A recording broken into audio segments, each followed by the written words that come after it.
Welcome to Bold Voices, Good Yarns. I'm your host, Ian Hensel. Behind every book lies an author's life story. So join me on an interactive journey as we step between the pages to explore how an author's life and their experiences have shaped the stories that we cherish and love. So sit back, relax, grab a cup of joe or a cocktail, and join me as we step between the pages. Welcome, everyone. I'm Ian Hensel, and I'm the host here at Bold Voices, Good Yarns. And today we're going to be talking to author Daniel M. Jaffe. So grab your favorite cup of joe, a cocktail, or whatever. Sit back and relax as we dive in and explore what makes Daniel Jaffe tick. So Daniel Jaffe, for those of you who don't know, is the author of several books. And I found one of his early books here, which was Yeled Tov. And we could see the before and after here. So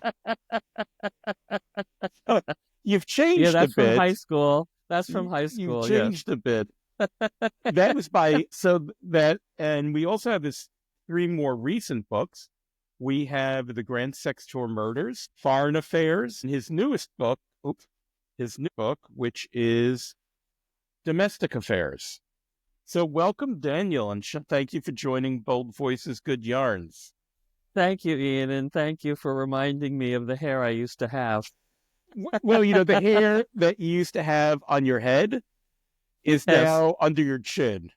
I know, it's so true. A couple of years ago, I went to the wedding of a close friend's daughter, and when I showed up, they're back in New Jersey where I grew up, and when I showed up, we hadn't seen each other for a while, and so my old friend said, "Dan, your hair has migrated from your head to your face." It's like, yes. That's exactly what I was thinking. You could say, rather than saying I lost my hair, you could say my hair migrated. That's it. So, Dan, you grew up in New Jersey. Can you share a little bit about your upbringing and how it influenced your worldview? Sure. I mean, that is a big question, right? And there are a lot of dimensions to it. I started out in North Jersey, and I grew up in a very observant Jewish home. My father was Orthodox. My mother was not. How they stayed together their whole married lives, I don't know, because there were constant tensions. But that fact, too, the fact of tensions about observance was a very important part of my life and upbringing. The observance part was something I took very seriously in my youth. I went to a yeshiva for most of elementary school, meaning a parochial school, an observant parochial school. And we were, very strict, didn't, watch TV on Shabbos, on Sabbath, didn't drive on Sabbath, kosher home. And then my father got a job in South Jersey where there was not a yeshiva available in nearby communities. So we joined a conservative congregation and we brought some more laxness into our lives. I would say that if I had to characterize my parents' marriage, which influenced me, is that it was constantly each of them compromising and moving a little closer to one another, with my mother getting more and more comfortable with stricter observance and my father relaxing things a little bit. And they just moved toward each other.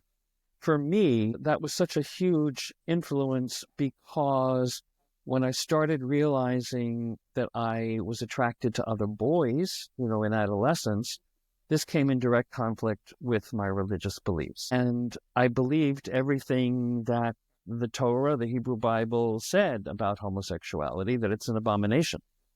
And I really had a terrible time through my teenage years trying to convince myself, no, this wasn't true. I'm a good Jewish boy. How could I be gay? I can't, because those two things are incompatible. So that influenced everything, influenced my sense of self. It influenced how I interacted with the rest of the world. And ultimately, years later, it became a very central theme in my writing. And even though I have written many different kinds of fiction, short stories, novels, and a number of personal essays, if one were to trace a significant or maybe the most significant theme, one would see it's a question of that kind of conflict and trying to assert oneself as valid because for so long I did not feel valid. So in a nutshell, I would say that my upbringing affected my writing that way in terms of setting me up for a theme that I really needed to wrestle with for a long time. So for many of our audience, they might not be a stranger to, expectation, how they were raised. And that could be, gay, straight, whatever, religious, non-religious, how they were raised, Right. and a conflict with who they felt they were or what they felt their true north was. How did you overcome that? Well, it was not an easy process, and it was not a straight line. Through college, even through most of college, I really had a real crisis, and finally I reached a point where I felt that I had to decide: am I going to continue religious observance and repress my feelings, or am I going to be open about my orientation and put religious observance aside? I know not everybody sees it in that kind of binary way. A lot of people find ways to integrate everything. I did not. And what I came to conclude was I no longer wanted to be observant. I did want to be Jewish culturally, historically, ethnically, but not religiously. So I moved away from religion. A big help for me in terms of coming to terms with myself came from an unlikely source. In college, I was a politics major and concentrating in Russian studies. After my junior year... And you're fluent in Russian, yes, as I recall, yeah. Today I would say, conversationally fluent. I don't have much opportunity to speak anymore in Russian. I read a lot. But really, basically, for ordinary conversation, yes, not for anything, specialized. And I've done translation of contemporary Russian literature as well, contemporary Russian Jewish emigre literature in particular. So after my junior year of college, I got a fellowship to study for a summer in the USSR. By that time, I had already been helping Soviet Jews who were settling in my hometown of Cherry Hill, New Jersey. During summer breaks and vacations, I was acting as volunteer interpreter for them, taking them to the supermarket or the synagogue or a doctor's appointment, and just being a friend. And I enjoyed meeting with these people. They were fascinating, and it made the language and culture alive, so that when I went to the Soviet Union to study, I had all their relatives and friends to meet. So I already had a set of ins, so to speak. And then I met many other Soviet Jews and other people. And here, these were people living in a very oppressive society, a highly anti-Semitic society, where they were insisting upon asserting their identities and asserting pride in their identities, many of them trying to emigrate, others trying to develop cultural institutions, even when they were at odds with the Soviet government. They could have been arrested for these things. And I came back from that summer so admiring these people for being true to their own identities that I remember quite consciously saying to myself, how can I respect them for risking everything they're risking by being true to themselves, yet not being willing to do it for myself? And so a few months later is when I sort of formally came out. I joined the Gay Alliance at Princeton, which is where I was studying. I came out to my parents, started coming out to friends, and that began my trajectory. But the real catalyst was my visiting with all these heroic people. So that was a pivotal aspect of your young adulthood. How does that, do you think that's influenced your writing and found its way into your writing? Well, it has in different ways. My interest in Russian studies means that a huge amount of the literature that I've read has been Russian literature. So I'm very influenced by Russian literature over the years. It just is something I enjoy very much.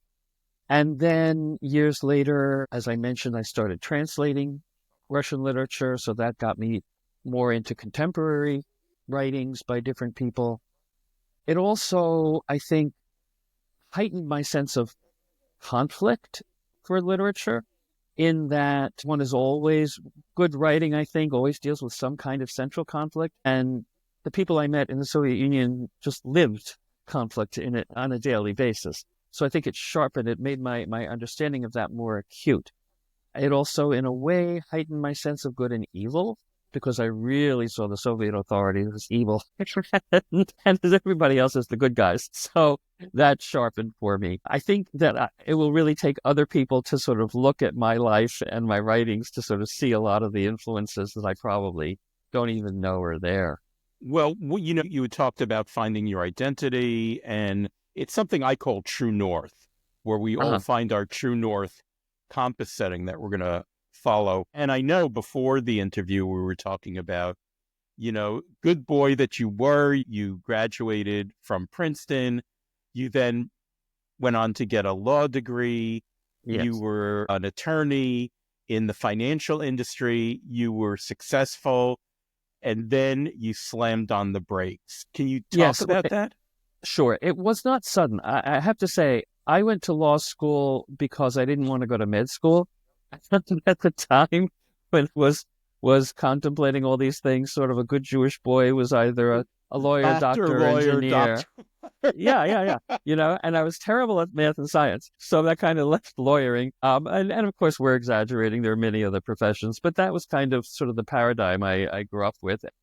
My parents, as many of my parents' generation, having lived through the Depression, financial stability was something they really pressed upon us. And I couldn't dispute that. I needed to be able to support myself. And the arts, as much as I loved acting in high school and a little bit in college and all that, that wouldn't lead to a stable financial situation with any predictability. So law school seemed like a good idea. And I went in with high expectations, thinking about justice and so forth, but I very quickly discovered for myself that the legal system is more about how to order and organize society, hoping that sometimes you'll find justice, but that justice is elusive and is not really what most lawyers spend their days engaged with. So I was very disillusioned. I did not like law school. What saved me through law school was I got very involved in human rights activism while in law school. I worked to support not only Soviet Jewish interests, but Soviet dissident interests. I ended up going back to the USSR and Russia 7 times and working with dissidents and having them smuggle out trial transcripts I would translate, and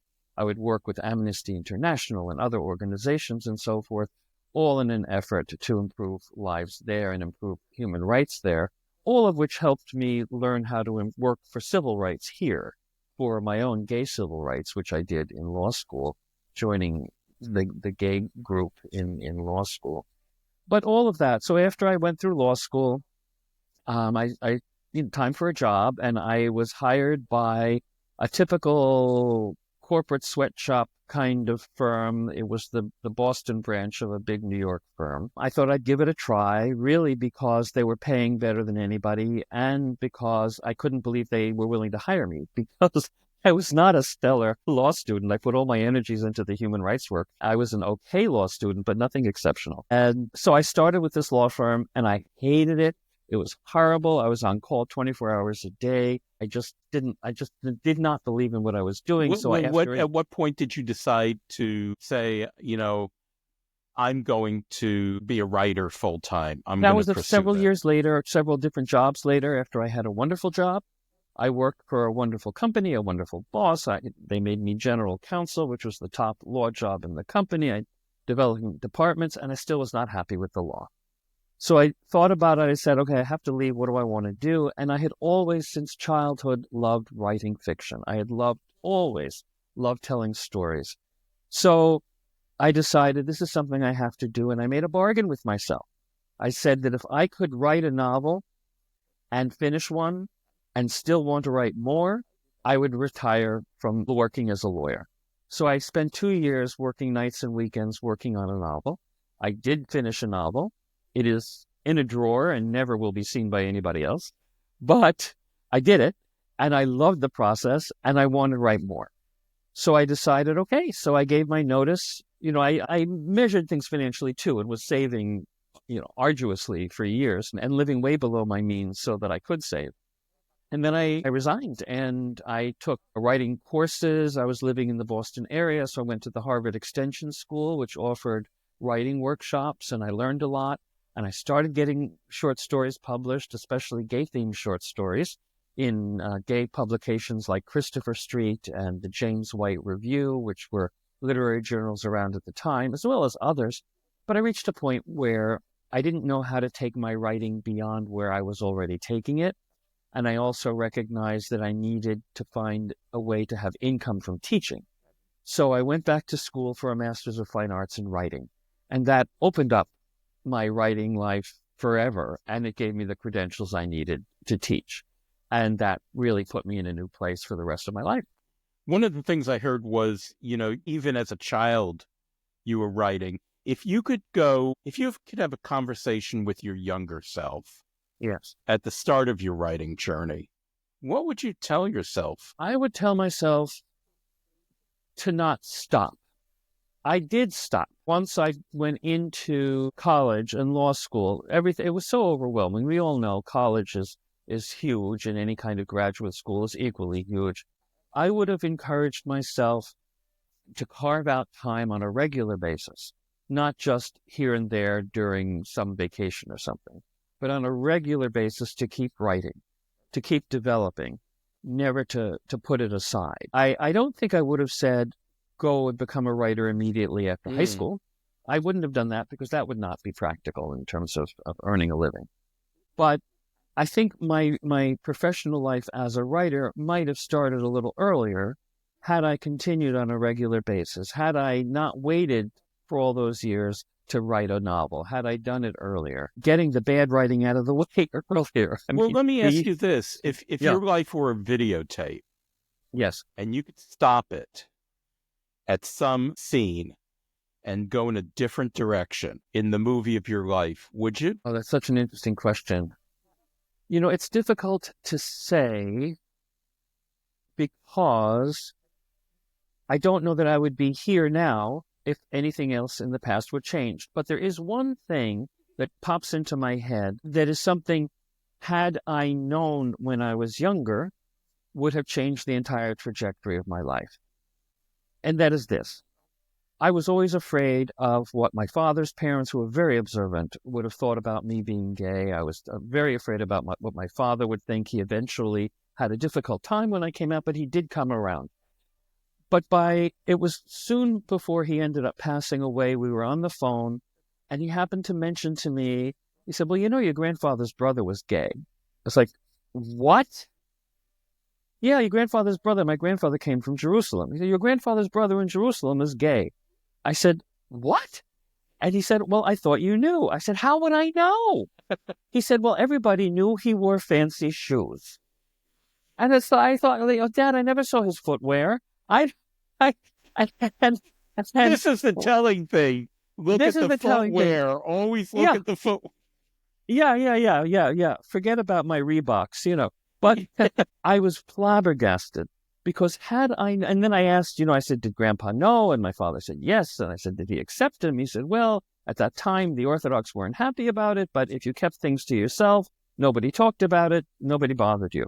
And I thought, had I known that I would not have been shunned by my family, had I known that my family could have at least accepted me if I didn't talk about it too much, but they wouldn't have been pushing me to get married to a young woman and wouldn't have bothered me and all that stuff, that would have changed my life. It would have changed my own sense of self. I would not have felt myself to be an outcast the way I actually grew up feeling. So that, if I could have gone back in time to educate my young self on the fact that my great uncle was gay, that would have changed everything. So interesting how something that was almost a throwaway from your father, had you known earlier. And I find this interesting in people's lives, that there are some things, sometimes we think that there's a huge thing that happens, and sometimes there is a huge thing. Sometimes it's a casual comment that's either said or unsaid that could have an enormous impact. I want to do a pivot now. Yes. And something I ask all of our guests, and I'm going to ask you. So every time an author writes, when an author creates a book, a novel, a story, they're creating a universe. And that universe has a culture. It's filled with characters. It's a place. So if you could live in a book, what book would you live in? Now, of course, your favorite story might be A Tale of Two Cities, but who wants to go live there? Yes. Guillotine. Yeah. So if you could live in a book, what book would you live in? I've thought about this a little bit, and most of the books that I think, when I think about a book, I always think about these terrible. So I think of Grapes of Wrath with the Great Depression. I think of Crime and Punishment. Hatchet murdering old ladies. And it's like, those are great novels, but no, I wouldn't want to live in those dark worlds. I would love to live in the world of Armistead Maupin's Tales of the City in San Francisco, in that joyous, carefree time in the 70s. Because for me, my whole life has been trying to free myself from the strictures of my upbringing. And I don't mean around me, I mean the strictures that I internalized and rigidities and so forth. And the characters in that world were so free. I think of the protagonist, Marianne Singleton, this straight, naive young lady from the Midwest, finding herself in wild San Francisco, where every kind of identity is expressing itself and free to interact with every other identity. And oh, would I love that. I would go berserk with that kind of freedom. But that, for me, would be joyous. And I bet you would have joined in the underwear contest with the character Michael at the bar.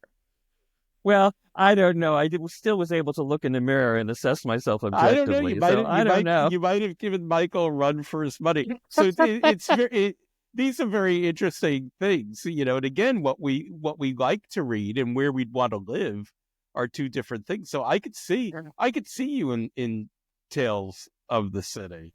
Yeah, I would. I think no matter where I was, I would be the kind of nerdy looking guy. But inside, I would be out there, and heaven knows what I would be doing, actually. But it would be great fun. Yes. I'm going to have to reread, because I have to now see if suddenly, mystically, a character named Dan appears. Actually, there is a character named Dan, I think, somewhere in there. Maybe it's you. Well, Daniel, might be. It's been delightful having you on Old Voices, Good Yarns. Thank you for sharing your life with us. I had a great time. Now, for everyone out there, you can find Daniel's books online. His most recent books, which are Grand Sex Tour Murders, Probably Not Live There, right? Foreign Affairs, and If I Could Juggle Books, Domestic Affairs. These are all available online. They're from Rattling Good Yarns Press. So, Daniel, we'll look forward to what you create next. And once again, thank you for joining us. It's been a real pleasure, Ian. Thank you so much for your time. Thanks. Enjoyed. Bye. Bye-bye. You've been listening to Bold Voices, Good Yarns, brought to you by Rattling Good Yarns Press. Subscribe to our channels on Spotify and YouTube, and follow us on social media. Search for Rattling Good Yarns Press. Also, visit our website at rattlinggoodyarns.com, where you can find great reads and interesting articles about the world of books. See you soon!